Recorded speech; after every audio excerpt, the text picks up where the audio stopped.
नमस्कार, स्वागत है मेरे YouTube चैनल में। आज हम लोग देखेंगे भारत के जितने भी राष्ट्रीय प्रतीक हैं उन्हें देखेंगे। तो सबसे पहले हम इसमें देखेंगे कि हमारा जो राष्ट्रीय ध्वज है, ठीक ना, राष्ट्रीय ध्वज, सबसे पहले इसे समझने का प्रयास करेंगे। तो संविधान सभा ने राष्ट्रीय ध्वज के जो प्रारूप है इसे 22 जुलाई 1947 को अपनाया है, ठीक ना। ये जो हमारा तिरंगा झंडा है इसमें 3 पट्टियां हैं लंबे लंबे। ऊपर वाला जो है केसरिया रंग है जो जागृति, शौर्य और त्याग का प्रतीक होता है। बीच में जो सफेद रंग है वह सत्य एवं पवित्रता का प्रतीक होता है और नीचे जो हरा रंग है वह जीवन व समृद्धि का प्रतीक होता है।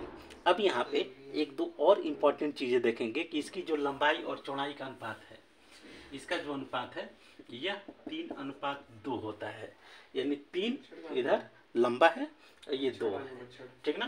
तो ये वाली जो ये 3 और ये 2 अनुपात है, ठीक ना। तो 3:2 होता है। अब इसके बाद नेक्स्ट हम लोग समझने का प्रयास करेंगे।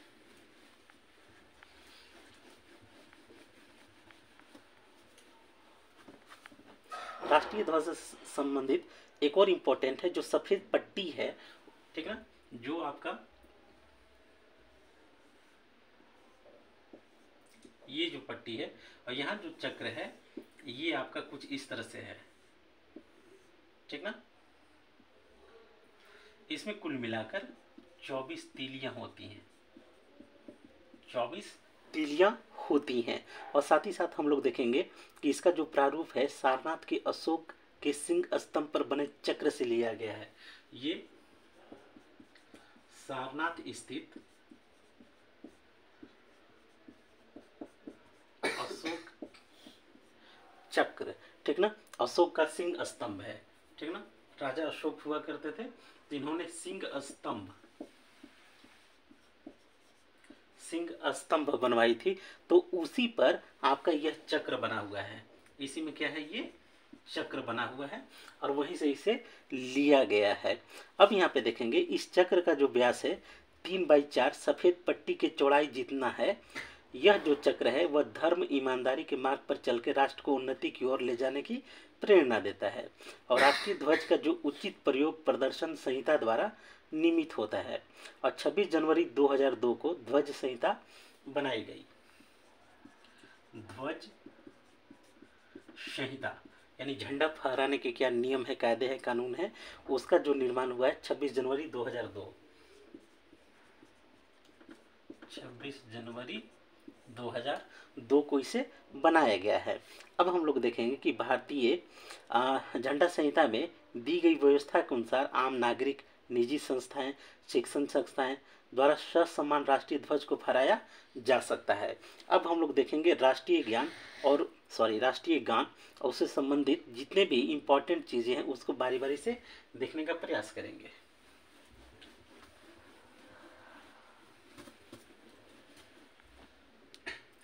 राष्ट्रीय गान,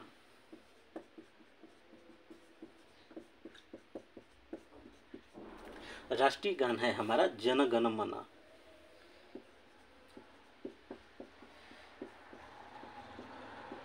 ठीक है, यह हमारा राष्ट्रीय गान है। अब यहाँ पे हम लोग देखेंगे कि इसके रचयिता रविंद्रनाथ टैगोर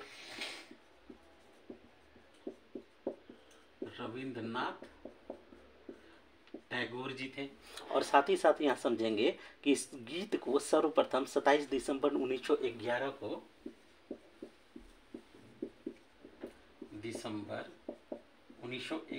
ईस्वी को, ठीक ना, कहाँ पर, भारतीय राष्ट्रीय कांग्रेस के कलकत्ता अधिवेशन में गाया गया था।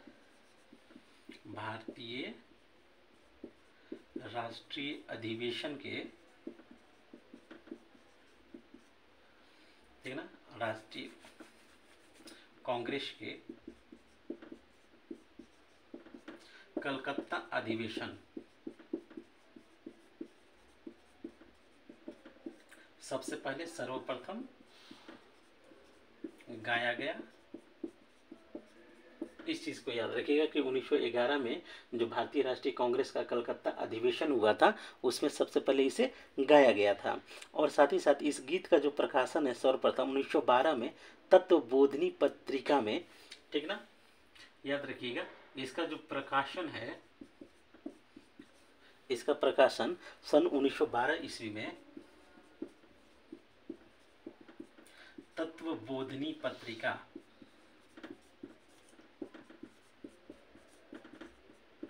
तत्वबोधिनी पत्रिका में भारत विधाता, ठीक ना, शीर्षक से हुआ था। भारत विधाता ये शीर्षक थी, इस शीर्षक से इसका प्रकाशन हुआ था। और 1919 ईस्वी में अंग्रेजी अनुवाद जो है मॉर्निंग सॉन्ग ऑफ इंडिया के नाम से इसे प्रकाशित किया गया था 1919 में।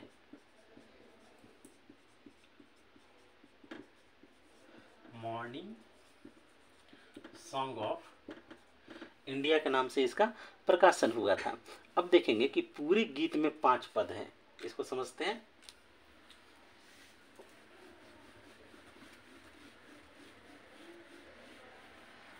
यह जो पूरा गीत है इसमें कुल मिलाकर आपको 5 पद हैं,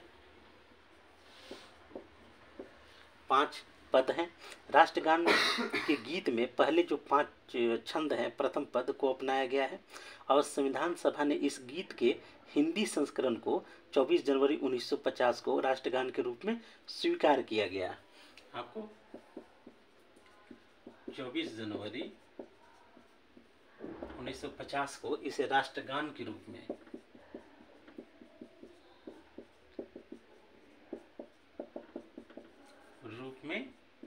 स्वीकार किया गया। यहाँ एक और चीज़ आपको खास रूप से बता दें कि ये जो राष्ट्रगान है, अगर इसका ओरिजिनल वाला अगर आप सुनते हैं तो बहुत ही लंबा है, ठीक ना। दोनों चीज़ें, राष्ट्रगान और राष्ट्रीय गीत, दोनों जो ओरिजिनल आप सुनिएंगे तो करीब 4-5 मिनट का है। कभी यूट्यूब पे आप देख लीजिएगा, ठीक ना। लेकिन उसके 5 पद को ही स्वीकार किया गया है और 24 जनवरी 1950 को राष्ट्रगान के रूप में इसे अपनाया गया है। अब राष्ट्रगान जो गाने में समय है, जो आपका समय लगता है वो करीब 52 सेकेंड का है, 52 सेकेंड का है। और कुछ अवसरों पर राष्ट्रगान को संक्षिप्त रूप में, ठीक ना, प्रथम और अंतिम पंक्ति को, ठीक ना, संक्षिप्त रूप में जब गाया जाता है तो इसको 20 सेकेंड में गाया जाता है, जिसमें प्रथम प्लस अंतिम जो है पद हैं उनको शामिल किया जाता है। इसके बाद हम लोग देखेंगे राष्ट्रीय गीत के बारे में।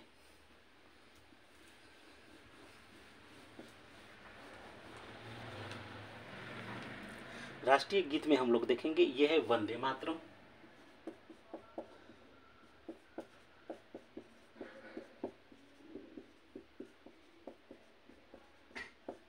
वंदे मातरम है, ठीक ना। जैसे वंदे मातरम, सुजलाम सुफलाम मलयज शीतलाम सस्य श्यामला मातरम वंदे मातरम, शुभ्र ज्योत्सनाम पुलकित यामिनीम फूलकुसुमित द्रुमदल शोभनीम सुहासिनीम सुमधुर भाषिनीम सुखदाम वरदाम मातरम वंदे मातरम।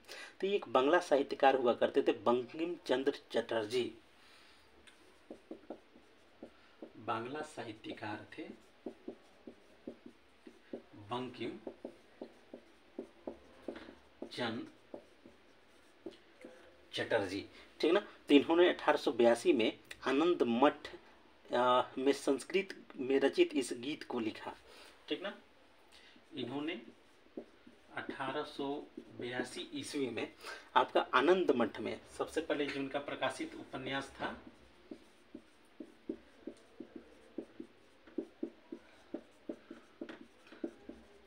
आनंद मठ, तो आनंद मठ में इसे आपको संस्कृत में रचित इस गीत को लिखा था, ठीक ना। और यह गीत 1896 में सर्वप्रथम भारतीय राष्ट्रीय कांग्रेस के अधिवेशन में गाया गया और इसे 1896 के भारतीय राष्ट्रीय कांग्रेस के, ठीक ना, भारतीय राष्ट्रीय कांग्रेस के जो आपका अधिवेशन हुआ था उसमें गाया गया।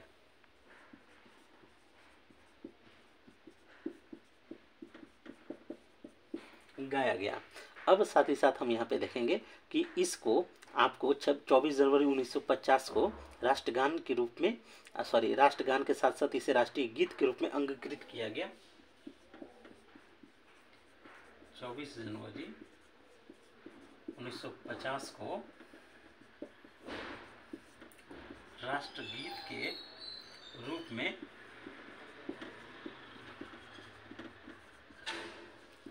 अंगीकृत किया गया।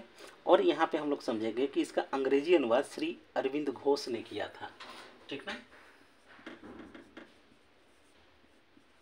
अंग्रेजी अनुवाद अरविंद घोष जी ने किया था। ये भी बहुत बड़े क्रांतिकारी हुआ करते थे, इन्होंने किया था। अब इस गीत का जो उपयुक्त प्रथम पद ही राष्ट्रगीत के रूप में स्वीकृत है और इसे 65 सेकंड में गाया जाता है। इसकी जो अवधि है 65 सेकंड में इसे गाया जाता है, ठीक है। और यदुनाथ भट्टाचार्य ने सर्वप्रथम इस गीत को संगीत धुन दिया। यदुनाथ भट्टाचार्य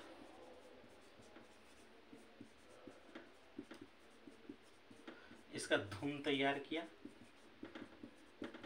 ठीक ना, इसका धुन तैयार किया और फिलहाल इसे पन्ना लाल घोष द्वारा बनाई गई धुन पर गाया जाता है। और वर्तमान में जो धुन है वो पन्ना लाल घोष द्वारा बनवाई गई है, उसी पे ये जो वंदे मातरम है इसे हम लोग गाते हैं। अब अगला देखेंगे राजकीय प्रतीक के रूप में कौन सा है।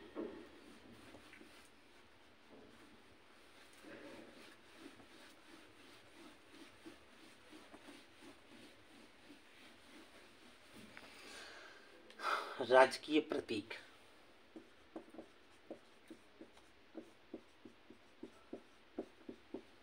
राजकीय प्रतीक में देखेंगे कि सारनाथ स्थित जो अशोक सिंह स्तंभ की अनुकृति है, ठीक ना। भारत का जो राज्य चिन्ह है, ठीक है, भारत का जो राज्य चिन्ह है सारनाथ स्थित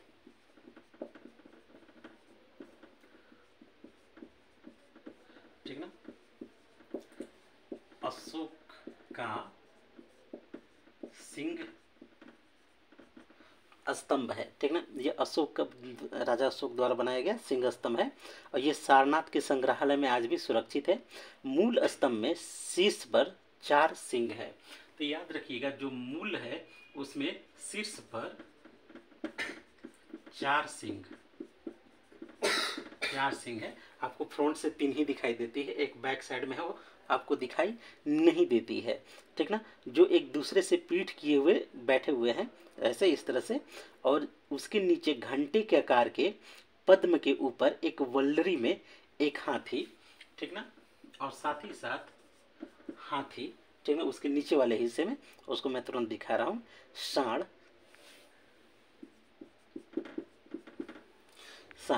इसके अलावा सिंह की उपरी हुई मूर्तियां और सिंह, ठीक ना, और साथ ही साथ बीच बीच में इसके चक्र भी बने हुए हैं। इसके बीच बीच में क्या है, इस तरह से चक्र बने हुए हैं, इस तरह से चक्र आपके बने हुए हैं, ठीक ना। अब ये भी देख लीजिए यहाँ पे कि एक ही पत्थर को काटकर बनाया गया है, तो सिंह स्तंभ के ऊपर एक इसे धर्म चक्र के रूप में स्थापित किया गया है। ये क्या है, धर्म चक्र के ऊपर स्थापित किया गया है। तो भारत सरकार ने यह चिन्ह 26 जनवरी 1950 को अपनाया था, ठीक ना। इसे 26 जनवरी 1950 को अपनाया गया, ठीक ना। अब यहाँ पे देखेंगे पट्टी के मध्य ऊपरी हुई नक्काशी के चक्र में दाईं ओर सांड है। सांड की लोकेशन क्या है, ये आपको दाईं ओर है, राइट की तरफ है, और बाईं ओर एक घोड़ा है और लेफ्ट साइड में घोड़ा, ठीक ना, हॉर्स है, ठीक है।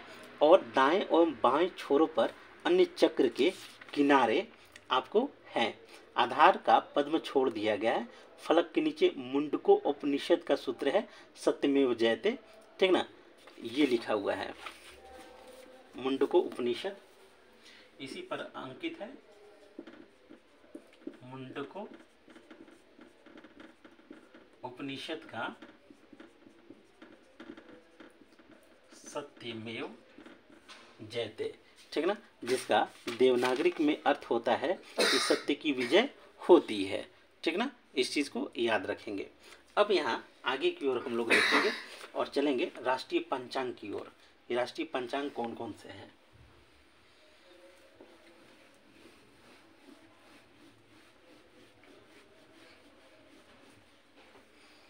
ठीक है।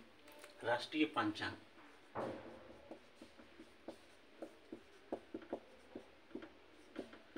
ठीक है।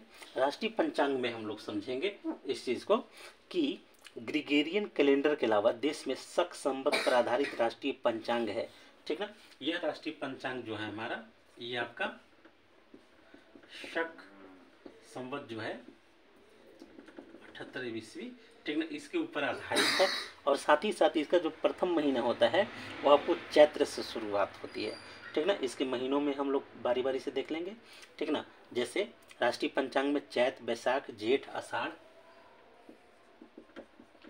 चैत्र, बैसाख, ज्येष्ठ, आषाढ़, ठीक ना। इसके बाद आपका है सावन, भादो, आश्विन, सावन, भादो, आश्विन, कार्तिक,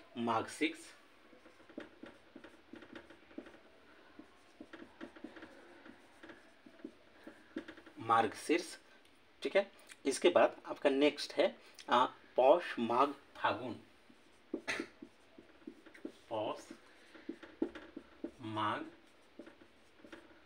फागुन।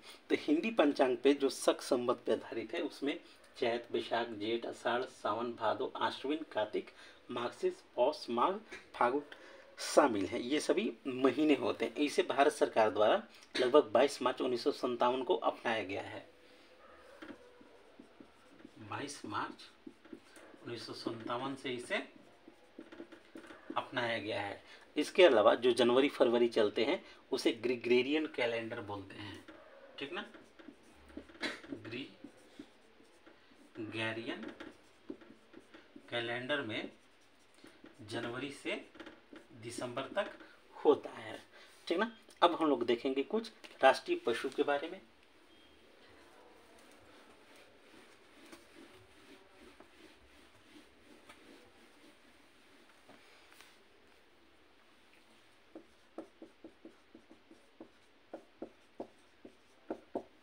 राष्ट्रीय पशु, तो इसके बारे में हम लोग देखेंगे कि भारत का जो राष्ट्रीय पशु है वो पैंथेरा टाइग्रिस लिनायस है, यानी बाघ। अब बाघ का जो वैज्ञानिक नाम है वो है पैंथेरा टाइग्रिस लिनायस, ये इसका वैज्ञानिक नाम है, ठीक ना। यह पीले रंग और धारीदार लोमचर्म वाला एक पशु है जो अपनी शालीनता, दृढ़ता, फुर्ती, शक्ति के कारण भारत के राष्ट्रीय जानवर के रूप में गौरवान्वित है। और इसकी 8 प्रजातियां भारत में पाई जाती हैं, ठीक ना। इसकी कुल मिलाकर 8 प्रजातियां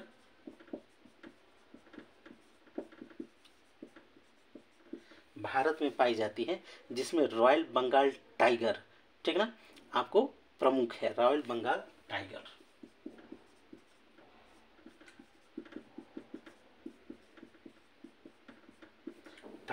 प्रमुख माना जाता है। साथ ही साथ हम लोग देखेंगे कि देश में बाघों की घटती हुई संख्या की प्रवृत्ति को थामने के लिए अप्रैल 1973 में बाघ परियोजना शुरू की गई है। ये आपको 1973 में बाघ परियोजना की शुरुआत की गई है, ठीक है। अब यहाँ पे समझने का प्रयास करेंगे। अब तक कुल मिला के आपका 52-53 लगभग 53 टाइगर रिजर्व स्थापित हो चुके हैं। कैमरा का इसे देख लेते हैं, ठीक है। चलिए अब हम लोग इसके आगे देखेंगे राष्ट्रीय पशु के बारे में। पशु हो गया पक्षी के बारे में।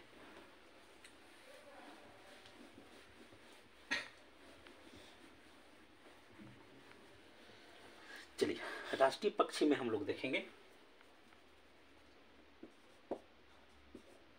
ये है मोर। अब मोर का जो वैज्ञानिक नाम है वो है पाओ क्रिस्टेलस, ठीक है ना। ये इसका वैज्ञानिक नाम है पाओ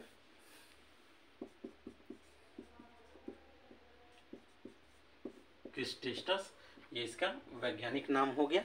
अब हम लोग देखेंगे कि यह हंस के आकार का रंग बिरंगे पंछी की गर्दन लंबी है, आंखें के नीचे एक सफ़ेद निशान होता है, सिर पर पंखे के आकार की कलगी लगी होती है।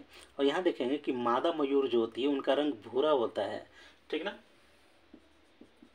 जो मादा मयूर होती है वह भूरे रंग की होती है, और जो नर मयूर होती है थोड़ी छोटी होती है, उसकी पूंछ बड़ी नहीं होती।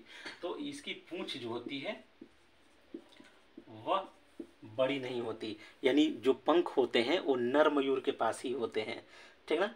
अब नर को दरबारी नाच पंखों को घुमाना, पंखों को संवारना सुंदर दृष्ट होता है। तो यहाँ हम समझेंगे कि ये जो नर है जिनके पास पंख होते हैं वो आपको नर मोर होते हैं, ठीक ना। मादा मोर के पास पंख नहीं होते हैं। अब मयूर जो है भारतीय उपमहाद्वीप में आपको सिंधु नदी के दक्षिण पूर्व से लेकर लगभग पूरे भारत में पाई जाती है। अब भारतीय वन्य प्राणी सुरक्षा अधिनियम 1972 के तहत इसे पूर्ण रूप से संरक्षण प्राप्त है, ठीक ना। 1972 ईस्वी का वन्य प्राणी जो एक्ट है उसके तहत इसे संरक्षण प्राप्त है ना, संरक्षण प्राप्त है। अब यहाँ पे हम लोग नेक्स्ट देखेंगे राष्ट्रीय पशु के बारे में, पुष्प के बारे में।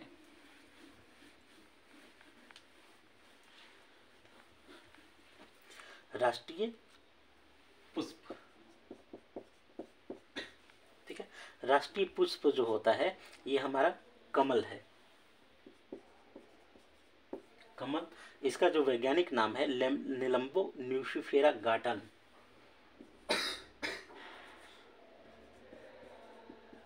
निलंबो न्यूसिफेरा गार्टन, ये इसका साइंटिफिक नेम होता है। हर पौधा चाहे वह धान हो या गेहूं हो या मटर हो या तुलसी हो, हर का एक वैज्ञानिक नाम होता है। वैज्ञानिक नाम को कम से कम याद रखा कीजिए, दो चार लोगों का, दो चार जो प्रजातियां हैं उसको। अब यहाँ देखेंगे कि प्राचीन भारतीय कला पुराणों में इसका जो कमल फूल है इसका एक मांगलिक प्रतीक रहा है, इसलिए इसका बहुत ज़्यादा महत्व है। अब नेक्स्ट देखेंगे राष्ट्रीय जो जलीय जीव है, राष्ट्रीय जलीय जीव है वो डॉल्फिन है, ठीक ना, डॉल्फिन है। और 5 अक्टूबर 2009 को इसे जलीय जीव घोषित किया है। 5 अक्टूबर 2009 से इसे जलीय जीव भारत सरकार ने घोषित किया है। यह स्तनधारी किंतु पवित्र गंगा को शुद्धता को प्रकट करता है।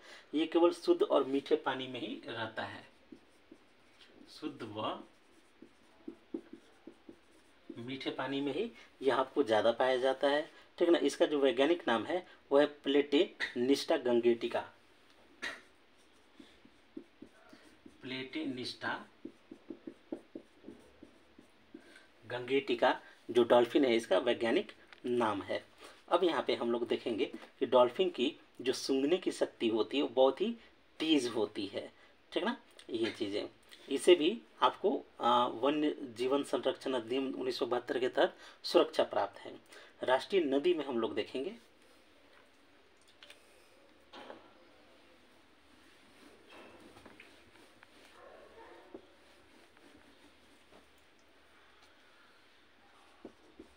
नदी यह गंगा है, तो ये तो सबको पता है, लेकिन ये नहीं पता है कि इसको 4 नवंबर 2008 को, ठीक ना, इसे घोषित किया गया है। 4 नवंबर 2008 ईस्वी को राष्ट्रीय नदी घोषित किया है। इसकी कुल लंबाई 2510 किलोमीटर है, 2510 किलोमीटर इसकी कुल लंबाई है। यह हिमालय के गंगोत्री ग्लेशियर में भागीरथी नाम का एक पहाड़ है, ठीक ना। यहाँ से गंगोत्री ग्लेशियर से निकलती है, गंगोत्री ग्लेशियर से निकलती है, और जब निकलती है तो इसका नाम भागीरथी होता है, ठीक ना। बाद में ये आगे जाके गंगा नदी के नाम से पुकारी जाती है, ठीक ना, ये चीज़ें।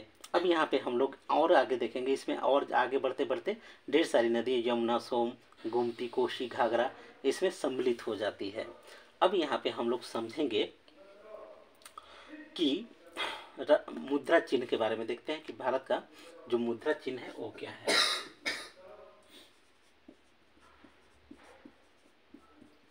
ठीक है, भारत का जो मुद्रा चिन्ह है, ठीक ना, जिसे अंतर्राष्ट्रीय स्तर पर आदान प्रदान या आर्थिक संबलता के रूप में परिरक्षित कर रहा है, इसे बनाया गया है देवनागरी लिपि के र और रोमन लिपि के अक्षर आर को मिला के।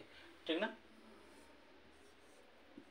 ये भारत का आपका मुद्रा का चिन्ह है।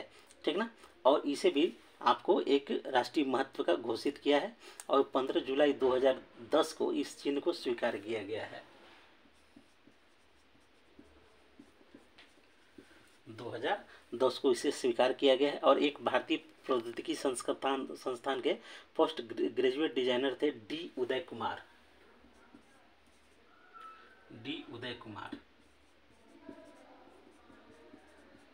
ठीक ना, इन्होंने इसका जो लोगो है, प्रतीक है, इन्होंने ही बनाया था। अब नेक्स्ट देखेंगे राष्ट्रीय धरोहर पशु।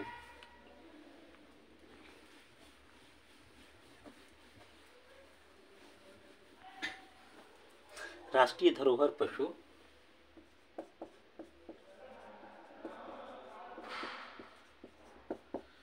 ये आपको होते हैं करीब केंद्रीय वन पर्यावरण मंत्रालय ने 31 अगस्त 2010 को, ठीक ना,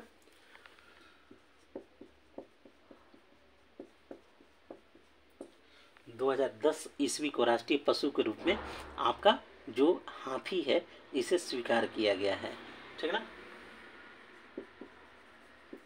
हाथी को राष्ट्रीय धरोहर पशु के रूप में, और उस समय करीब महेश रंगराजन की अध्यक्षता वाली एक समिति थी।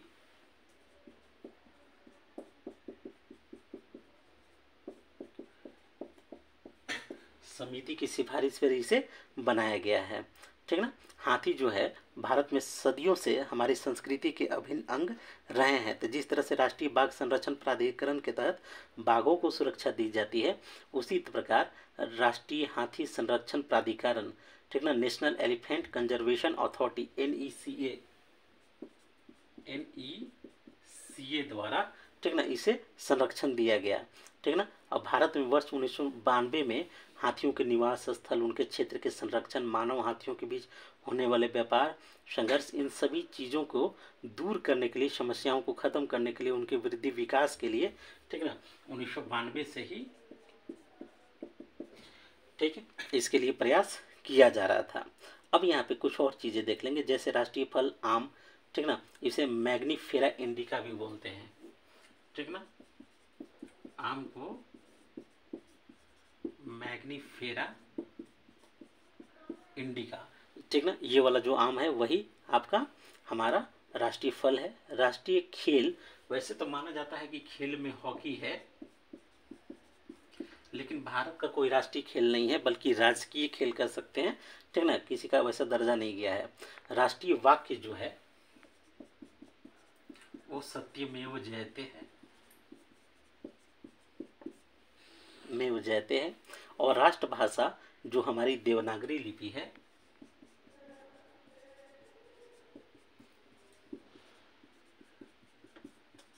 हम जो हिंदी लिखते हैं ये सब देवनागरी लिपि का भाग है। ठीक है, अब यहाँ पे और कुछ इंपॉर्टेंट चीजें हैं, उनको समझ लेंगे।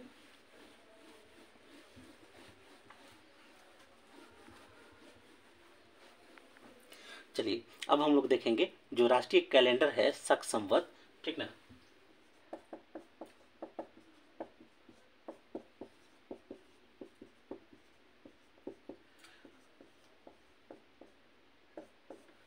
ईस्वी, ठीक ना, ये आपका एक कुषाण शासक हुआ करते थे, कनिष्क उनकी राज्यारोहण की तिथि है। ठीक है ना, कुषाण शासक कनिष्क की राज्यारोहण तिथि है, यानी जिस समय से वो गद्दी पर बैठे थे उसका है। अब राष्ट्रपिता महात्मा गांधी हैं। ठीक ना, संविधान के कुछ अंश को 26 नवंबर 1949 को और पूर्णतः 26 जनवरी 1950 से इसे लागू किया गया था। ठीक ना, कुछ को 1949 और कुछ को 26 जनवरी 1950 से पूर्णतः, ठीक ना, इसे भारतीय जो संविधान था इसे लागू किया गया था। अब यहाँ पे देखेंगे हमारी देश की जो न्याय व्यवस्था है, ठीक, उसका स्रोत जो है हमारा संविधान है। और राष्ट्रीय पेय पदार्थ चाय को घोषित किया गया है। राष्ट्रीय पेय पदार्थ चाय को घोषित किया है, वो भी आपको 17 अप्रैल 2013 को, अप्रैल 2013 को। और ये मोंटेक सिंह आहलूवालिया ये योजना आयोग के उपाध्यक्ष थे, ठीक ना, तो उनके द्वारा यह प्रस्तावित किया गया था, ठीक ना। अब यहाँ पे आगे हम लोग देखेंगे और जो कुछ इम्पोर्टेंट हैं और जो कुछ छूट रहे हैं उनकी भी चर्चा यहाँ पे कर लिया जाएगी। लगभग सभी चीज़ें हो गई हैं। राष्ट्रीय दिवस के बारे में हम लोग समझेंगे, ठीक ना। राष्ट्रीय दिवस कुल मिला के 3 होते हैं। एक आपको है 26 जनवरी जो आने वाली है, गणतंत्र दिवस। इसके बाद नेक्स्ट है 15 अगस्त, ये स्वतंत्रता दिवस। और 2 अक्टूबर, ठीक है, ये गांधी जयंती। ये 3 राष्ट्रीय दिवस के रूप में जाने जाते हैं। तो लगभग राष्ट्रीय प्रतीक से जितनी भी चीज़ें थी यहाँ पे आपको एक छोटा सा प्रयास था, छोटा सा प्रयास है, वो लीड थोड़ा सा खींचा जाता है, ठीक ना। छोटा सा प्रयास था कि राष्ट्रीय दिवस 26 जनवरी, 15 अगस्त, 2 अक्टूबर को है ये। Thank you. पसंद आया तो लाइक कीजिए, शेयर कीजिए और सब्सक्राइब जरूर कीजिएगा।